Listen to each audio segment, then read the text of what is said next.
the user clicks on the login button, it is going to be clicking over here. Okay, notice that. I'm going to click on that, and this is the result. And then the user is going to be checking, or actually the script is going to be checking if the URL contains or include the inventory.html in the URL that, well, we have as soon as we click on login. Hey masters, welcome back to JoanMedia. Welcome back to another excellent video, in this particular case about Cypress and test automation, right? Well, as you remember probably, I just uploaded a couple of videos explaining how to use Cypress and Cucumber when Cypress was in version 8 or 9 or something like that. But now that Cypress has been migrated to Cypress 10, well, there was some changes, and also the Cypress Cucumber preprocessor library has suffered a transfer of ownership, and it means that well, the plugin itself has changed a lot, and I want to explain, well, the changes and how you can install well, this kind of new Cypress plugin Cucumber, right? Well, with the steps that I'll try to suggest to you, right? It is important to mention that, well, this project is available in GitHub if you want to go ahead and check it, if you want to, well, watch it, or if you want to, well, send me some kind of feedback. You can send the, well, create a branch and let me know any kind of suggestion to the project. It'll be, well, more than well received from my part. Okay, so let's go ahead and understand how to install the Cypress Cucumber preprocessor with Cypress 10 and future versions. Okay, well, basically I'll be needing the Cypress Cucumber preprocessor library, this one, right? I'll be using also the Bamutov Cypress ESBuild preprocessor, and that's basically it. I need a couple of libraries to get this working correctly, okay? But it is important to mention that we can use Browserify or ESBuild or Webpack, right, as bundlers. It doesn't matter. I'm going to use ESBuild just as a matter of a demo, right? But you can use any of those. All right, that's cool. Let's continue. Well, the first step that I did to kind of guide you to the creation of this kind of framework to you, right? Well, the first step was using the command npm init, right? This command is going to help you to create the package.json with the name of the project, the version, the description, well, the script, if you have any keywords that, well, can explain the project or the technologies that you're gonna use. You can use well, some keywords here, and also, well, you're gonna have the author, the license, and that's basically it. This is the command that you have to use to create the package.json, right? Well, as soon as you do this, you're gonna have to install the Cypress dependency. How you do it? Basically using the command npm install cypress save def, as this one over here.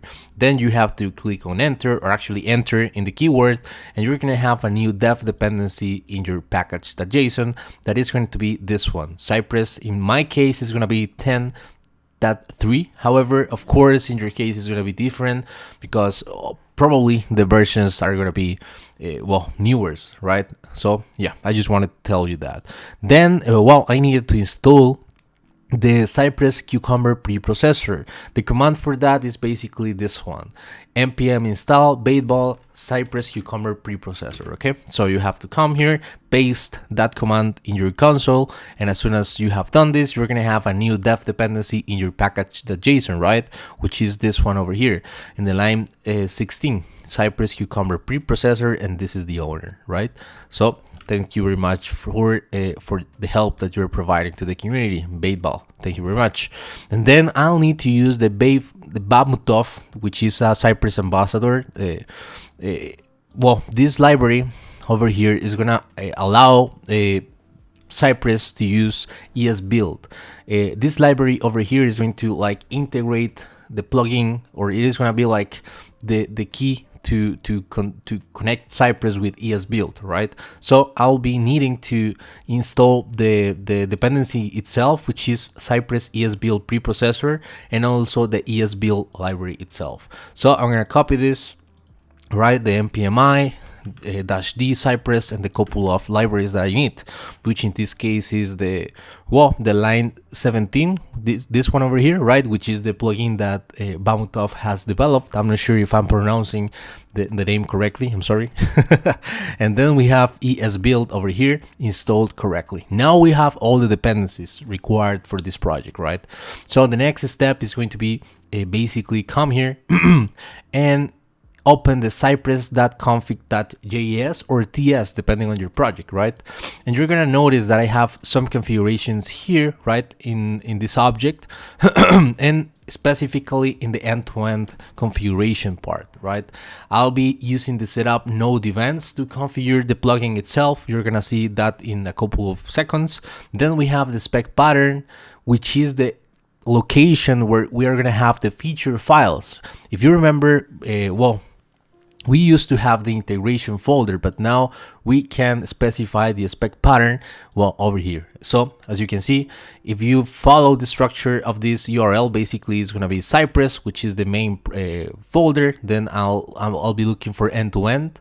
Then I'll be looking for features, and every single feature that I have under that folder is going to be a feature file, right? As this one, the login.feature. And inside of this feature file, what we have is basically some scenarios for this website that we usually use in the channel, right? The SaaS demo website. You're gonna notice that every single line of this feature file is gonna be doing some scenarios. A success login, for example, entering a correct username, a correct password, and then checking that the URL contains the correct subdirectory. Or for example, if I enter a blocked login, entering the username and the password that I need to reproduce the blocked login scenario, and then checking the error message, right? For example, checking that epic sad face, sorry, this user has been locked out, for example. So I just wanted to tell you that because that's the scenario that we're gonna be reproducing for this. If you wanna check and understand how I constructed that gherkin, I highly recommend you to check the Cucumber videos that I just made before, right? And you're gonna understand all of this. I think that's pretty clear.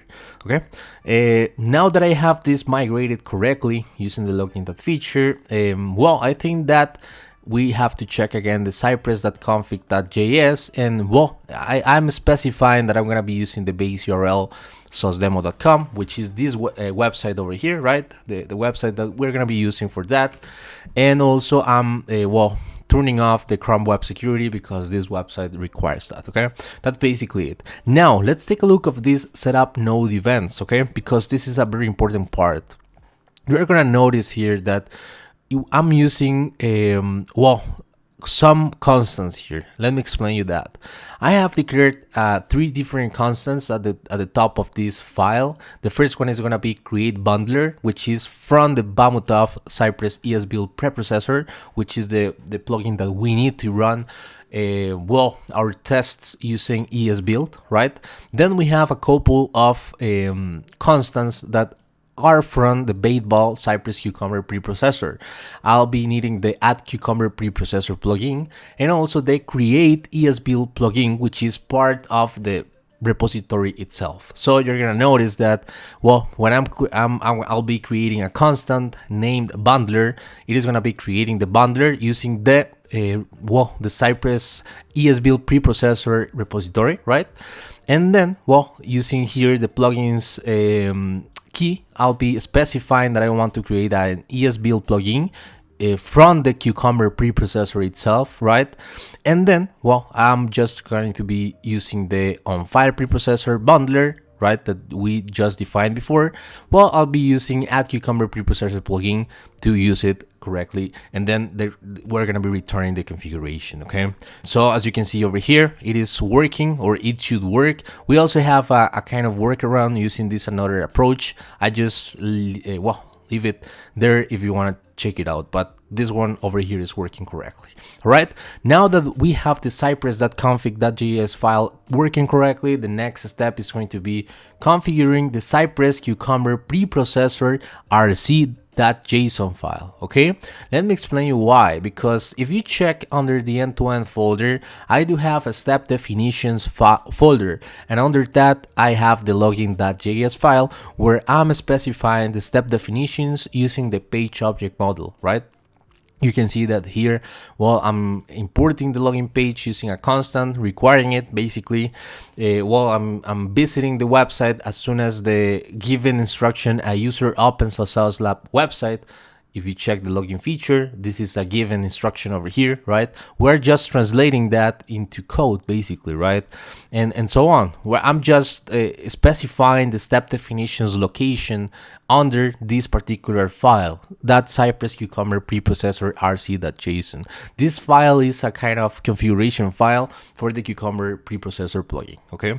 And well, you can see that under the step definitions, I'm just specifying that I want to have all the step definitions under Cypress end-to-end step definition / and all the files that ends with JS or TS, no matter what, okay? So I think that it's fair enough and it should work. So now, guys, I think that that's basically the only configurations that we need. And if I come here and I run the command that I'm gonna show you in the package.json, I do have the command Cypress runner. So you can come here and execute the command npm run, and the command, well, the script that we just created, which is Cypress runner. You're gonna notice that this script is just opening the Cypress open command, okay?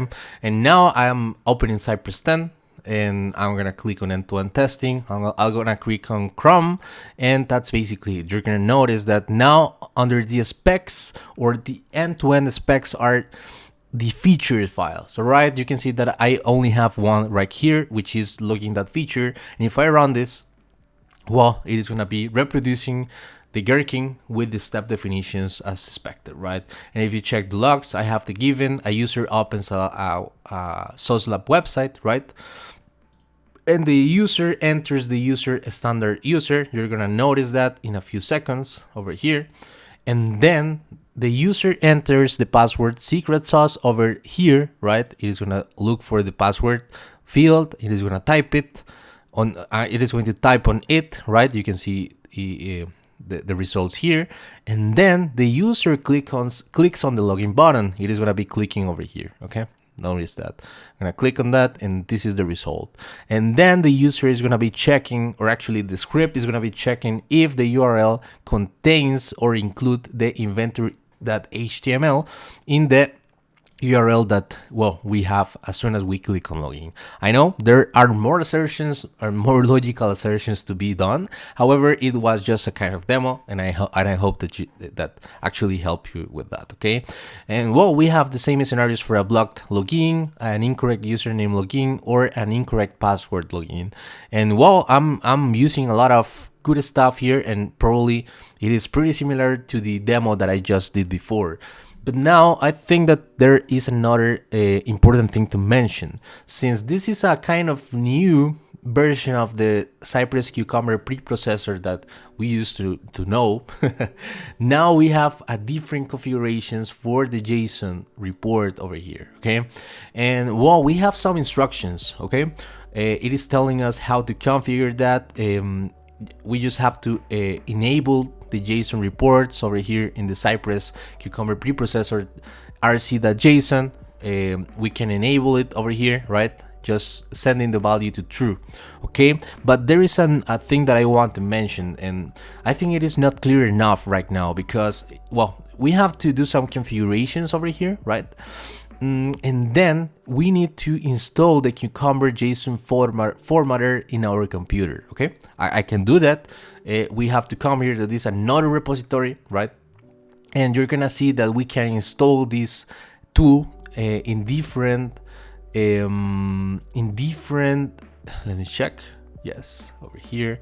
Well, this is not the repo, it's this one, the Cucumber standalone JSON formatter. This is the tool that we need in order to translate the messages that, or the logs that we're getting from the Cucumber execution to a JSON formatter. So another library can read the JSON already formatted and, well, construct the HTML from that particular JSON already formatted, right? However, well, in this particular case, you're gonna notice that we can install this tool in different languages, or I'm sorry, in different operating systems such as Mac OS, Linux, or Windows, okay? That's cool, that's correct. However, I have noticed that we have here an issue that is basically well, I'm currently testing this in Windows, okay, and it is not creating the proper JSON outcome, okay. And well, I have faced this exact issue in my computer, and well, I think that it is not a good recommendation right now to check this integration, where I'm not capable to get the HTML report right now, and I think that's basically the reason of why.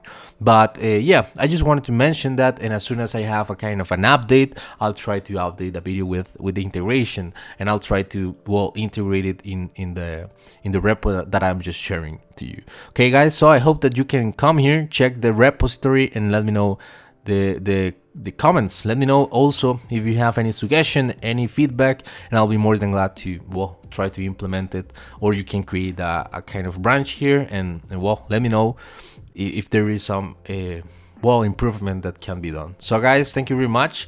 You can see that it is working correctly. We have a well, Cucumber working under Cypress 10 plus, right? And that's amazing. I hope that this helped you, and let me know in the comment section any feedback, as I told you before.